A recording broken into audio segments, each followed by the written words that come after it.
যখন মনে করবেন একটা রাষ্ট্রীয় গণতন্ত্র দুর্বল থাকে, একটা দেশ দুর্বল থাকে, তখনই মনে করবেন দুষ্টরা যে কোনো মুহূর্ত থেকে গন্ধ দুর্গন্ধ আক্রান্ত শত্রুতামি করার জন্য থাকে। কারণ তার মানে বলছি, বিএনপি 17টা বছর রাস্তায় যুদ্ধ করে আসছে।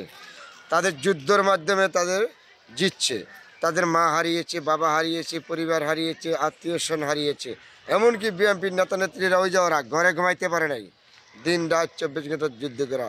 শুধু তাই এখানে শেষ নাই, বেগম জিয়াকে একটার পর একটা মামলা দিয়ে নির্মমভাবে কারাগারে নিক্ষেপ করেছে, তার জীবনটা তিলে তিলে শেষ করে দিয়েছে গেল একটা। শুধু তাই নয়, তার সাথে রয়েছে তারেক জিয়াকে এই দেশের শত্রুরা মিথ্যা একটা মামলা দিয়ে অবদান দিয়ে তার মাথাটা ভেঙে দেশ থেকে বিদেশে ফেলে দিয়েছে।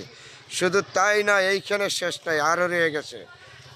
বেগম জিয়ার একটা সন্তান নির্মমভাবে জেলখানা হত্যা করছে, হত্যা করে তাকে শেষ করে দিয়ে বাংলাদেশ থেকে গণতন্ত্র বিএনপি ধ্বংস করে দিবে। কিন্তু রাখে আল্লাহ, মারে কে?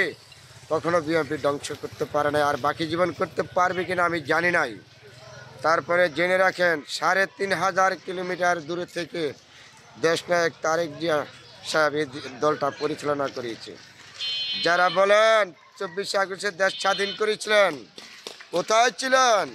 17.5টা বছর বিএনপি যুদ্ধ করেছে কোর্ট কাছারি, এমন কোনো মানুষ নাই শহর থেকে ধরা গ্রাম পর্যন্ত বিএনপি নেতাকর্মীদের 200, 150, 250 মামলা। বিএনপির মহাসচিব 265টা মামলা, হাবিবুর রহমান হাবিবের 363টা মামলা, মহাজুর হোসেন আলাল সাহেবের 193টা মামলা, কবেরচন্দ্র রায় 77টা মামলা, মির্জা আব্বাসের 193টা মামলা। আমি যা বলেছি খাতার মাঝে আতায় দেখেন। এইরকমভাবে আওয়ামী লীগ নির্যাতন করেছে। সেই আওয়ামী লীগ আবার ষড়যন্ত্র করেছে ক্যান্টনমেন্টের থেকে। 2 দিন আগে দেখলাম একটা ঘটনা, ছাত্র জনতার ভিতরে ডাইকে নিয়ে বলতেছে আওয়ামী লীগকে নির্বাচন করার সুযোগ দিতে হবে। সেই নির্বাচনের যোগ্যতা রাখিছে যারা বলেন এই দেশের গবেষণা আছেন, বুদ্ধিজীবী আছেন, শিক্ষক আছেন, আপনাদের প্রতি অনুরোধ, এদেশের মানুষের মতো আওয়ামী লীগকে নির্বাচন করা দেশের অধিকার রাখছে। একটা কথা শব্দ বলেছেন, আপনার বাবাকে যে আয়নার ঘরে রাখিছে 7 বছর 8 বছর, আপনারা কি ভুলে গেছেন? একজন মানুষ হলে কি একজন মানুষকে আয়নার ঘরে 8 বছর রাখা যায়? নামাজ শুদ্ধ পড়তে দেওয়া যায় না? সেই আওয়ামী লীগ মানুষকে নির্মমভাবে হত্যা করেছে। আপনারা ঢাকাবাসী যারা আছেন, ঢাকাবাসীর প্রতি আগে বলেছি, কোনো সময় কোনো গলিতে কথা বলতে পারছেন? এই রমজান মাসে কীর্তন পার্টি করতে পারছেন? পারেন নাই।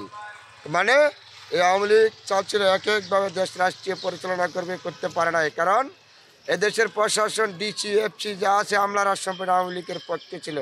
তার কারণে 20,000 বিএনপির নেতাকর্মী নির্মমভাবে হত্যা করেছে। 10 লক্ষ নেতাকর্মী মামলা জেলের ভিতরে ছিল, শীত ছিল। সেই শীতের সময় একটা কাপড় পাইছিল না বিএনপির নেতাকর্মীরা গায়ে দিত এই জেলখানার ভিতরে। তারপরে এই গ্রামের ভিতরে যে মানুষগুলি ছিল বিএনপির নেতাকর্মীরা, তারা ধান খেতে ঘুমাইছিল শীতের মেঝে। সেই আওয়ামী লীগ এইভাবে নির্যাতিত করেছে। আজকে আওয়ামী লীগের শব্দ লইলে আমাদের ঘৃণা করে।